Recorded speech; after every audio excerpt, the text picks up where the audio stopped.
So lift and roll your shoulders. Stop me if there's anything that doesn't work, because I can modify it like I've just done for Sue. And just breathing in, turn your head to the left. Breathing out, turn the head to the right. Into the left. And out to the right. Come back to the centre. And breathing in, bring the hands to the heart centre. So tuning into the times of the year, there is an aspect of two things. One, acknowledging that everything comes from within us. So in other words, we've got all the means within us to help ourselves. That's a very kind of ancient, I guess, theme. And the second point is, I suppose it also kind of nods to a sort of an aspect of being grateful for what we have got. So I suppose at this time of year, all the apples and the harvest thing. So breathing in, circle the arms up. Palms together at the heart centre, and breathing out, bringing the arms back down through to the heart centre. And we're going to be doing this a few times to your own breath pattern. Breathing in, circling up, palms touch. Breathing out, come back down through the heart centre. If your arms are stiff or you can't reach up, then just come up slightly less high. Breathing in, coming up to the centre, and then down through. So if you're interested, this is an extension, stretching out, just lengthening, coordinating or correlating the breath with the movement. And although you're not thinking about it, you are breathing roughly equally in and out. So it's termed as something called coherent breathing, which is very beneficial for the lungs. And I've been doing some further training on long COVID, which has been fascinating, looking at both the lung, respiratory and heart functions. And then just lift and roll your shoulders. So this first sequence, if you need to modify, then absolutely don't come down as far, even if it comes down to there. So coming to step forward with your left foot, instantly you might be off balance. So if you feel I'm going to wobble a little bit, bring your left foot out to the edge of the mat a little bit more. And you might want to turn your back foot slightly out, just be comfortable and feel that you can adjust during the movement. And in the traditional practice, there is a chant. I tend not to do those, but the chant would be audibly or to yourself, ma, ma, aham, aham, which means I am, everything's inside me, but I just... Oh, could you demonstrate that? And then, I don't know if... I'd like to do it. Oh, okay. Yeah, there's only 3 of us, isn't there? Yes. So, join in with me, and then you can extend it, but sort of breathing in, hands up. You can touch or not touch here, doesn't matter, you're stretching out your right hip. Soften your left knee, ma, aham, aham, as you come to touch your hands to wherever works for you. It can be right onto the floor or your shin. Breathing in, press your left foot down as you rise up. Breathing in, circle your hands up to where it's good for you.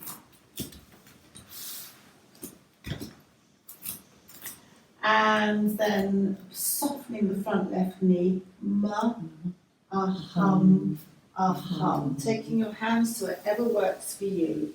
Have a sense of lengthening along your spine. Releasing your head if that's good for you. Press your foot down, your left foot, as you roll up. And you can use your hands to support you as you're coming up. Breathing in, circling your arms to just gently come up or touch. Breathing out, ma, aham, aham. It almost doesn't matter what you say, you can almost count. but it does have a certain lovely rhythmical sound about it, and it's just extending your exhalation a little bit. Ma, hum, hum. I've always slightly veered away from any chanting. Apart from anything else, I can never remember it. And so I get terribly muddled up. Ma, hum, hum. It is, the vibration of your voice also has a resonance that's helpful, and then just gently roll up. Lift and roll your shoulders and step your left foot back. Lift and roll your shoulders again and just gently sway from side to side. And of course we're going to come to the other side. And again, take time to set yourself up. So if you're in classic yoga, you really would step out a long way along your mat, a big step. But then, having done that, you've got to make sure that when you bend your knee, you're not coming forward with your body, you're dropping centrally, and that your knee's not coming inwards. So in a gentle class, you tend to make the gap closer to suit how you feel. The right foot again is allowed to drift out to the edge of the mat, and that secures your balance. And you can turn your left foot in a little bit. Left foot out a little bit, just to secure how you feel. If you're being really technical, you would just go back onto the edge of the outer left heel so that you're not coming inward. I tend to pronate a little bit, but anyway. So then just lift and roll the shoulders again. Breathing in, softly circle the arms up. There's a slight pause as you stop the inhalation, and then breathing out, soften the front right knee. Ma, hum, hum. Dropping the hands to wherever works for you, and releasing the head. Press your right foot into the ground, your left foot too, as you roll up. Use your hands if you need to support yourself. And circling the hands up. Breathing out, ma, hum, hum. Breathing in, rolling up. Circling the hands up. Ma, hum, hum. Breathing in, press your foot down, your feet. Circling the arms up. Ma, hum, hum. And then we'll make the next one, the last one.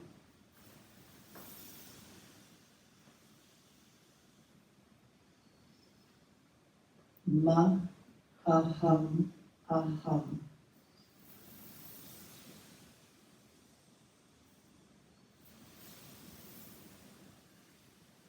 Hands up. Lower the hands. Step your right foot back. Bring the thumbs together. Raise your arms, feet are hip width apart, and just gently sway from side to side. So it's a lateral stretch that opens the intercostal muscles, helps with increased lung capacity. And then just slightly turn to one side and slightly turn to the other side and come to the centre. And lower your hands. Lift and roll your shoulders. And then clasp your hands behind your back, aim the knuckles to the ground.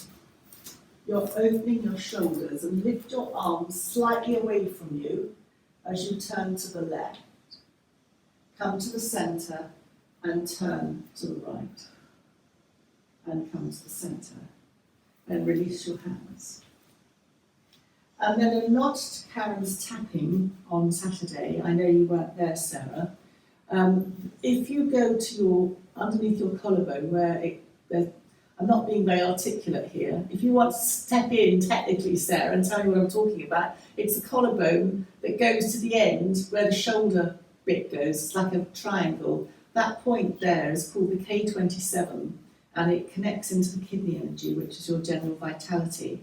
And if you just tap there, it is tapping into our central energy. And the kidney energy is viewed as so important in Chinese medicine system. You're nodding, you obviously know a lot about it then. No, I do Tai Chi and they believe such things as well. Okay, so then it tunes into the energy system of your whole vitality. And it just, there are several, it's not just the kidney energy, there are other points that connect there. And of course your lung meridians around there as well. I think there are 2 points there. And then just release, lift and roll your shoulders. And we're going to come to kneeling on the mat. If anybody wants a blanket or a block to cushion their kneeling, then please do so. Take whatever you need. And then come to kneeling. And we'll wait for Linda to choose your blanket, choose a block, choose whatever you want to do. And we're not going to stay kneeling for very long at this point, just kneeling up, raising the arms up, just touch the fingertips, lower the arms, open the palms, lift the chin.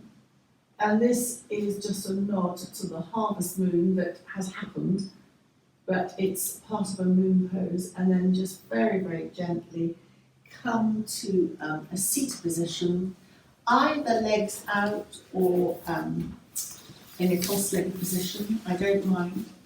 Perhaps legs out and just make it easier for ourselves. And if you can see me, as I now compromise myself, just hands either side, lift your bottom up, and just bounce your legs. And then soles of the feet, toes up, feet away from you, toes up and feet away from you. And then circle your ankles in one direction. And then very gently circle your ankles in the other direction.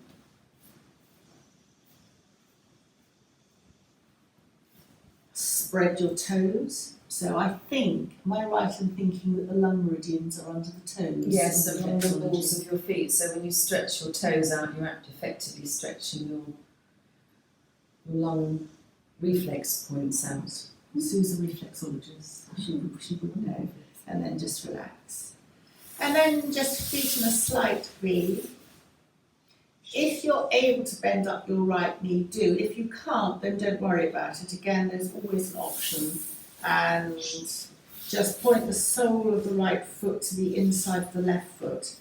Maybe take your right thumb and just massage the instep of the right foot. And again, if you want to have a focus thought. Yes, with the instep, that's your sort of digestive system. So the softer part of your instep is your stomach. And then all around that is the lower, going down to the lower sort of intestines and stuff. So right in that middle bit in your instep is your stomach. Where's the upper stomach? Sorry? Where's the upper stomach? Because I tend to get reflux. Well, it's just a little bit further up. So you've got the lung meridians along here. So it's just it's a bit further up in this sort of area. That's the solar plexus. Mm-hmm. Do you get heartburn? Yes, reflux. a lot of that, reflux, yes. A lot of that is where your solar plexus is, so that's the midpoint between the sort of two balls of your feet, but underneath. Mm-hmm. You're pressing quite hard. So much you feel it. Yes, there's a little point that you get to, and that's the solar plexus, and that helps with, so that all around that area is a sort of getting the, where the acid reflux, and then the stomach's just a bit further down on the inside. And then your lower sort of intestinal regions are sort of down, further down in your. It's really hard to see where it is, but it's sort of down here and across here. So thank you. I hope you followed that, Sarah. yes, it's probably And then just hands either side of you, just to lengthen the body. And turn towards your outstretched left leg, extend your left heel, Gently circle your hands up. And now I'm going to suggest bending the elbows to support the core as you slide your hands down your left shin. It's a soft bend forwards. And just take a few breaths in and out here. And know that opening the right leg, this ticks 3 boxes, if I can remember them. It's the right groin is opening, so the right hip, and that's the inner, the lower lymphatic system is being given space here.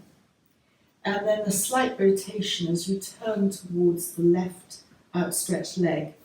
And if you're doing any rotation, you decide how much you rotate, then it's realigning the spine, the muscles along the spine, because you're stretching one side and then we'll obviously be stretching the other side. And then a forward bend is always calming for the nervous system. And it's calming because the back of your neck stretch, chin to chest activates the vagus nerve, which is key in anti-inflammatory responses in the body. But I'm not going to keep you here too long. Just slide your hands up your left leg, hug your right knee into you, and just enjoy that hugging in. If you want to, you can hold the right leg with your left hand, bring your right hand behind, and just breathing in, lengthen your body, and breathing out, just softly turn to the right, and stay here for an in and an out breath. And then coming back to the centre, hugging the right knee into the chest. Extend the right leg along the ground. And then just once more back to your legs. You can rub your legs or pat them or do whatever you want. It's like dry skin brushing. It's vibration, and that's the opposite to stagnation. A stagnation can lead to disease. And then supporting your left leg as you hug your left knee into your chest. Gently open it out to the left. You can always take support underneath your left thigh, extending your right heel. And again, just take a time to massage. So I'm guessing on your stomach, Sue, it doesn't matter which side you do. You can do No, it's on both sides. It's on both yeah. sides. Yeah, it covers the whole stomach on both sides, yeah. So again, just enjoy that massage. Again, you're opening your inner left groin, which is your lower lymphatic system. Can you hear those little, something, I guess it's a squirrel's having fun running over the roof here. I've bought some lovely wind chimes and they're from the Chelsea Flower Show. Phil's going mad, he's taking them down. So keeping him away. It's quite windy at the moment, so it's a bit going over. Melodic sound is driving him demented. And then extend your right heel and just have your hands either side of your waist. Turn towards your right side of the body. And again, don't yank, just subtly turn. You might not turn very far. And then raising your hands up, they might touch. Tummy in, perineum engages, bending your elbows and just slide your hands down your right leg. I like to have my hands down. Some people who are very fluid like to have their hands up, but I like the support of my leg. And again, you're doing the same on the right side. And in yoga, this is called Janu Sirsasana. Janu is knee. Sirsasana, the Sirs bit is the head, so it's head to knee pose, and the asana bit is a pose. So again, as you're extending your right heel, you might feel the inner part of your right leg engage. And when we stand, sometimes we don't engage equally the muscles on the outside and the inside of the leg. So this is a very simple way of doing that as well. And then very gently taking another couple of breaths here.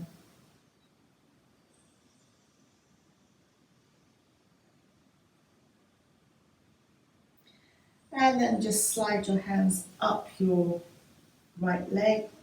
Take your hands now to your left knee, hug your left knee into you. You might like to have your left foot slightly out to the left to give you a little bit of space. And then holding your left knee with your right hand, turn to the left and have your left hand down on the floor or your fingertips, breathing in, lengthening, and breathing out, just turning. Your head is the last thing to turn. Breathing in, lengthening, and breathing out, turning.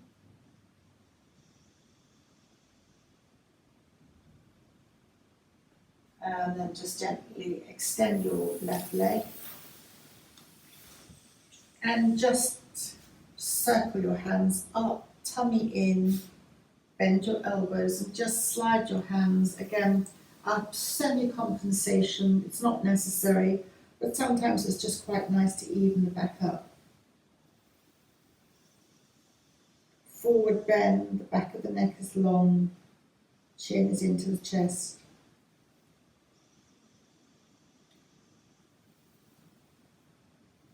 You're focusing the breath to the back.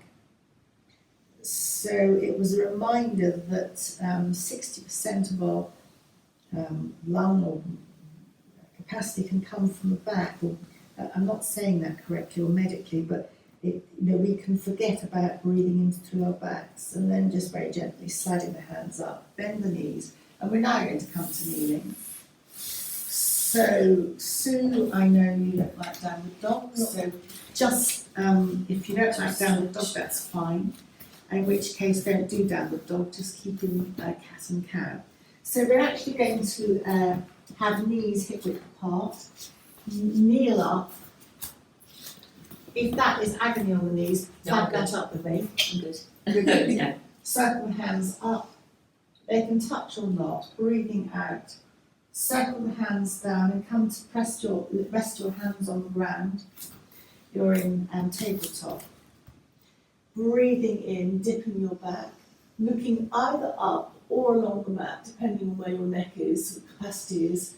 Breathing out, circle, chin to chest. Breathing in, dipping the back. And breathing out. As you circle, tuck your toes under, so you might like to just carry on with the cat-cow. Soften your knees and come to your first downward dog. Lengthen your back first with your knees bent, and then begin to straighten your knees, but you don't have to straighten them completely. And aim one heel to the floor and then the other heel. So it's called walking the dog, or bending one knee and bending the other. And your hips might sway as you're doing this. Tummy in, perineum engages fractionally up, and then bend both knees back down to the ground. Flatten your feet and bring your bottom towards your heels. Now if your knees are iffy, you don't have to bring your bottom quite so far back, and stretching out your hands in front of you in extended child. And so for your quarter dog, which I know you like, Sue, bring your right hand horizontally across you, bring your right hand in. You might want to bring your bottom up a little bit more and stretch the left hand out. The forehead can be on the ground or off the ground, or it can even rest on the back of the right hand.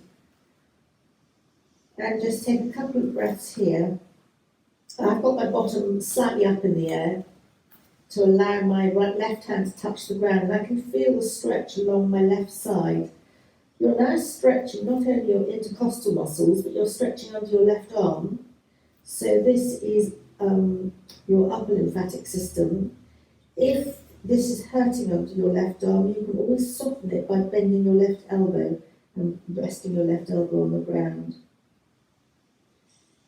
And take one more breath as you then reverse your arms, bring the left arm across you, across your forehead, and stretching your right arm. And again, you choose how much you want to bring your bottom towards the heels, how much your bottom goes up, how much you want to stretch out the right side, and whether you'd like to rest your forehead on your forearm. If that feels uncomfortable, you can make a fist with your left hand and place your forehead on your left hand, or use a block to support you so that you're not coming down quite so far. So you can see that a quarter dog is really stretching for the lower back, but you choose the amount of stretch that you like to go for. And just taking an in and an out breath here in your quarter dog. And then sliding the hands back, coming once more to tabletop, breathing in, dipping the back, looking either up or along the floor, breathing out, rounding the back, chin to chest. And again, dipping the back, and then rounding, chin to chest. Come to neutral. Now this time, bring the left knee slightly forward. Maybe your hands come forward and you're stretching your right leg back, tucking the right toes under. And just moving forwards and backwards, so you're stretching out your right foot, but without agonisingly putting all your weight on the right foot. And then just turn to look over your right shoulder. Come back to the centre, just a nod to go over your left shoulder. Come back to the centre. Kneel back down into tabletop. And just sway your hips from side to side. And then dipping your back, cat. Breathing out, rounding your back, chin to chest, cow. Come to neutral. And then sliding your right knee slightly forward as you slide your left foot back, tucking the left toes under. Just rock slightly forwards and backwards, just massaging under the toes. And then very gently turning to look over your left shoulder. As little or as much as you would like, no strain. And then very gently turning to look over your right shoulder. Perhaps not so far. And then come back to the centre. And then dipping your back once more. Cat and cow, rounding your back, chin to chest. So you might like to do that again. Whereas we carry on rounding and coming into a very soft downward dog once again. Really bend the knees, lengthen your spine, and then think about lengthening your legs. Never, you don't have to keep them straight. You can keep your feet hip width apart or wider, and walk the dog by bending one knee and then the other knee as you sway gently from side to side.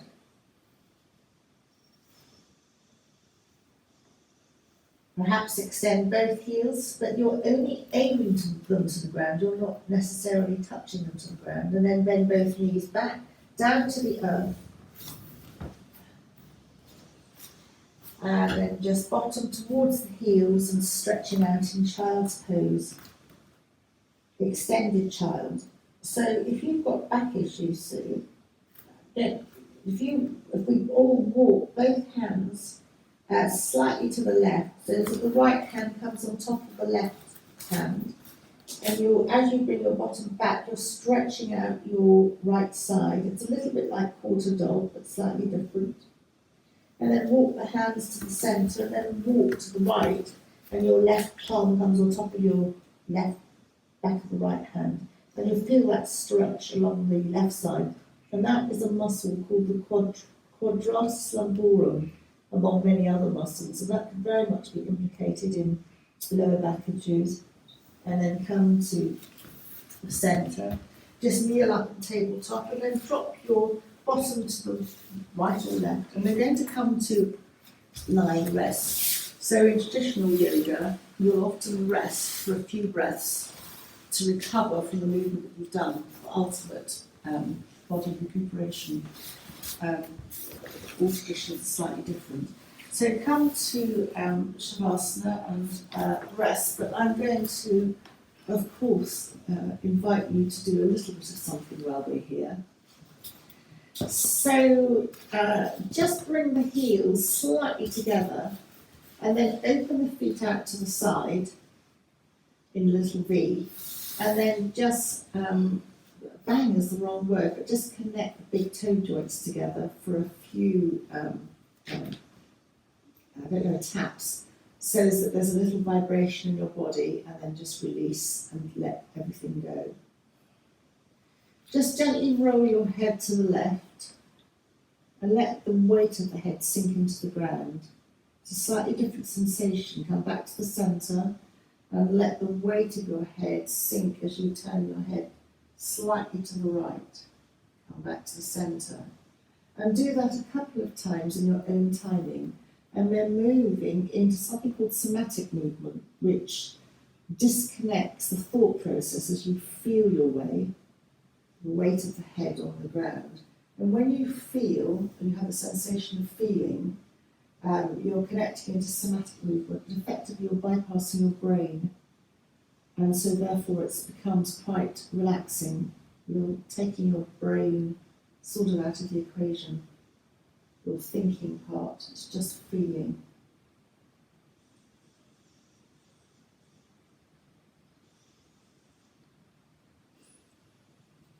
And then just very gently come to stillness in the centre. And then keeping the elbows where they are, just raise the hands up to the ceiling and circle your wrists a few times in one direction.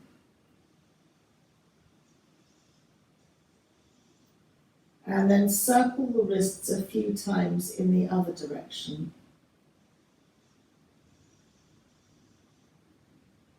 And then just stretch your fingers lightly outwards, and then just relax and release them in. And again, stretch the fingers outwards, and again, just release and relax and let them come in. And place your hands back down alongside you. Extend your right heel and bend your right elbow as you raise your right arm above you, relaxing the right back of the hand on the ground. You can keep your right elbow bent if you want to. And breathe out, turn the head to the left. It's rolling the head almost. And take an in and an out breath here. As you breathe in, bring your head back to the centre. And then start breathing out, and you'll find that your right arm will then float down with no effort back down alongside you, and relax your right hand and your right leg, let it drop out. Engage your left heel, extending it, and bending your left elbow, raise your left arm above you. You can keep the left arm bent if that feels more comfortable. And then breathing out, let your head roll or turn gently to the right. Breathing in and breathing out here.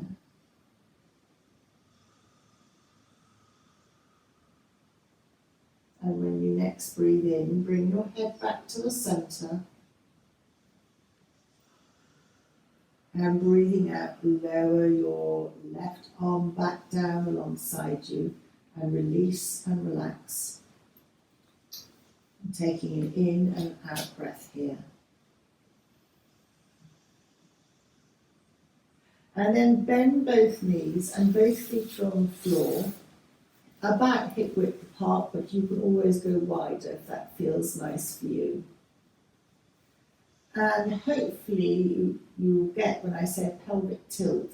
So flattening your lower back to the ground as if you're going to lift your bottom, and then releasing, moving your tailbone towards the ground, which will create a little gap under your spine. And then again flattening the back, and then just releasing. And flattening the back, and then releasing. This time, as you flatten the back to the ground, press down with your feet, lift your bottom a little bit off the ground, bend your elbows and raise both elbows bent above your head, and then you can begin to straighten them out. The chin comes towards the chest, you lift up as little or as much as you would like, and then as you breathe out, lower your bottom back down to the ground, lower your arms, and when the bottom has connected to the ground and your arms are down, hug your knees into your chest. And then extend both feet to the ceiling. Flex your heels and bring the palms of your hands together through the V. You'll feel this at the core. Hug both knees into the chest. Just gently rock from side to side. And then replace both feet one at a time onto the ground. And your hands come palms down alongside you. When you're ready, flatten your back, press your feet down, lift your bottom, bend your elbows, raise your elbows above you, chin comes into the chest, stretching out as little, as much, as high or as low as you want to, and then breathing out. Lower your bottom back down to the ground, begin to lower your arms, and when your bottom's connected to the ground, hug the knees into the chest. You can do them both together or one at a time. Soles of the feet to the ceiling, palms of hands together. Extend your heels. Again, you'll feel this on the inner legs when you're engaging your muscles, palms of the hands together. And then breathing out, hug your knees into the chest. And then this time, hug both knees into the chest. So Sue, this is for you, lower back. And then breathing in, still holding the knees, let the knees move away from you to arm's length. Breathing out, hugging both knees into the chest. Breathing in, let both knees extend away from you to arm's length. Hug both knees into the chest. And just carry on a few times using your own breath pattern. Enjoying this very classic Apanasana pose. So Apana is one of our foundational energies. It is our foundational energy. And if this is out, then everything is out. And it is believed to operate from the lower abdominal area all the way down the legs to the feet. And it governs quite a lot. It governs our lower abdominal organ functioning, certainly it's almost mimicking the fetal position, so it's very good for pain, and it is utterly brilliant for lower back pain.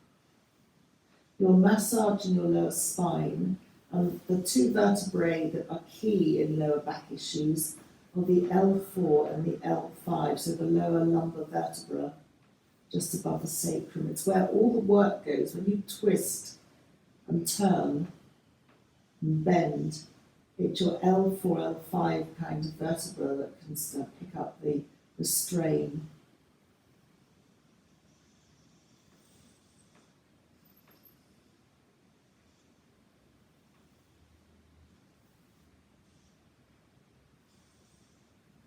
And then very, very gently let your feet, supported under the thighs, come to the floor, one foot and then the other. Just rest your hands on your abdomen, elbows out to the side. You might like to have your feet wider than hip width apart, and just begin to sway the knees in the same direction from side to side. And you might like to lift your hips off the ground as you sway gently from side to side. So this comes back to the somatic movement, where you're feeling the movement. And the brain tends to step out of this equation. And so it can be deeply calming, relaxing, and it becomes a mindful movement. You might like to feel the tummy moving under your hands as you go from side to side. And then you might like to bring your head into the equation. I like to move my head away from the direction of the knees. Some people like to move their head in the same direction as the knees. I think classically it's away from, but whatever works for you is fine, and it's all optional. So again, this is quite relaxing for the lower back, and it's quite safe because the body is being supported by the ground. Your muscles, your back muscles, are beginning to receive the invitation to relax, particularly if you've tensed a lot at the lower back. It can take quite some time for the muscles to start to let go.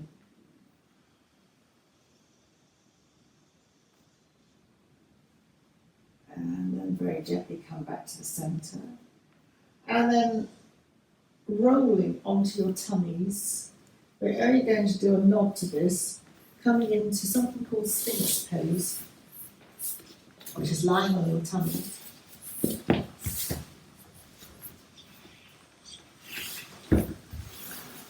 Elbows on the ground. And look down at the mat. So in restorative yoga, you sometimes have this, and definitely in yoga. It's classified as a back bend. Find a comfortable position with your elbows, that you're not straining at the lower back. And then you can just pick up your feet and just bounce the tops of the feet on the ground. So I think again, Sue, does that connect into the upper lymphatic system? Yes, it would do, because that's just below the toes on the front, in between each bones, the toes. And then, if ever, not necessarily as have small children to control, or not any longer anyway, children love this, and it distracts them, and they're very noisy, and then just relax the feet and let the heels fall out.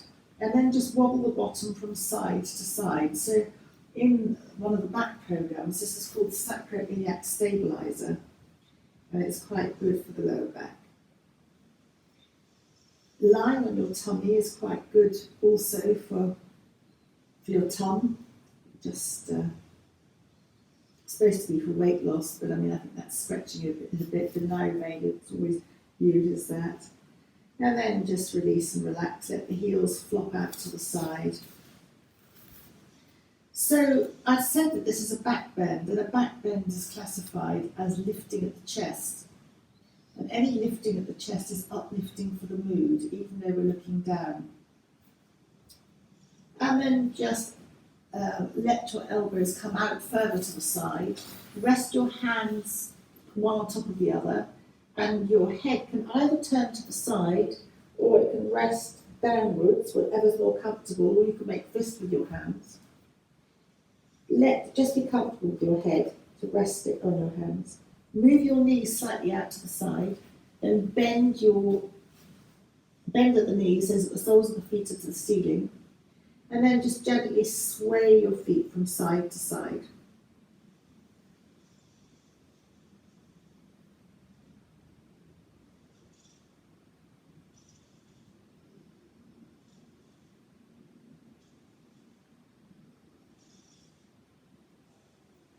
Strangely enough, by lying like this, it's opening for the hips. And although you don't correlate the hips necessarily with lower back problems, a tight hip can pull muscles and can lead to lower back issues too. So you're giving your back plenty of chances to relax here. And then release the feet back down to the ground. Move your knees in slightly closer together. Roll to the side. Classically, you move to the right so it's away from the heart, less strain on the heart. And then bend your knees up. And come in your own time to a seated position. Cross-legged, if you can make it. If you can't make it, then sit with your legs out. Have your left hand on your heart, your chest, right hand on your tummy, and just take a couple of breaths. Nothing for you to do, you're just tuning into the breath pattern.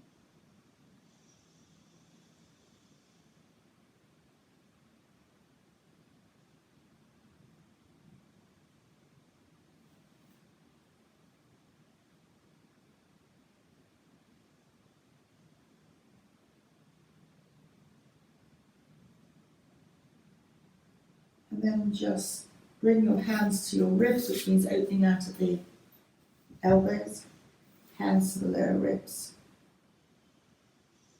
And again, as you breathe, just feel your ribs moving.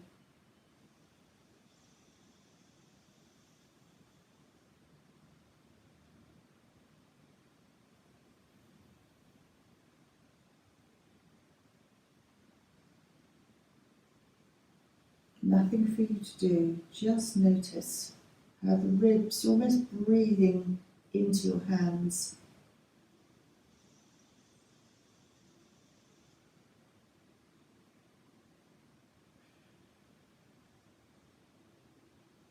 Then dropping your hands to the laps or the knees. Take a couple of breaths here. And then, again, I'm not normally audible, but as Linda's never been here, she doesn't know what I do normally. But this, I've been doing some training on long COVID, which has been fascinating as to how it impacts the body, how it can impact the body, how it impacts the respiratory and lung function. And again, I'm kind of looking at Sarah here because it keeps coming up that one of the yogic breaths, called Brahmari breath, which is humming bee breath, increases the nitric oxide, which is very helpful for antibacterial, lots of microbe things, and your upper respiratory health. So full Brahmari breath is lovely, but this is a half Brahmari breath. So you breathe in through your nose and you hum out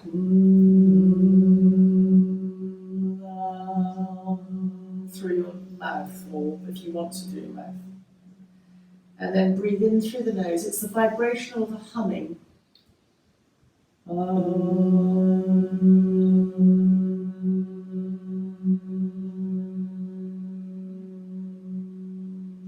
teeth almost vibrate together.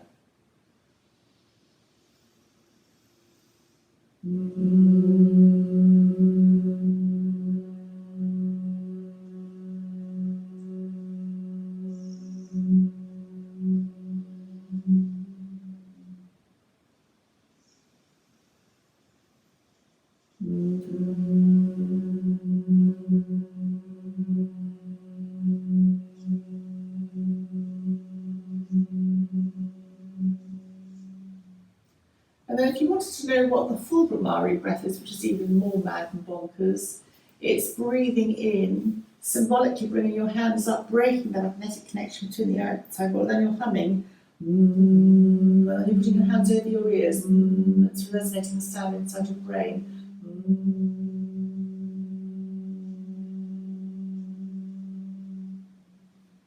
Just drop your hands to your lap. So Brahmari breath, apart from the nitric oxide aspect, also is very good for tinnitus, and it's good for hearing because it resonates the little...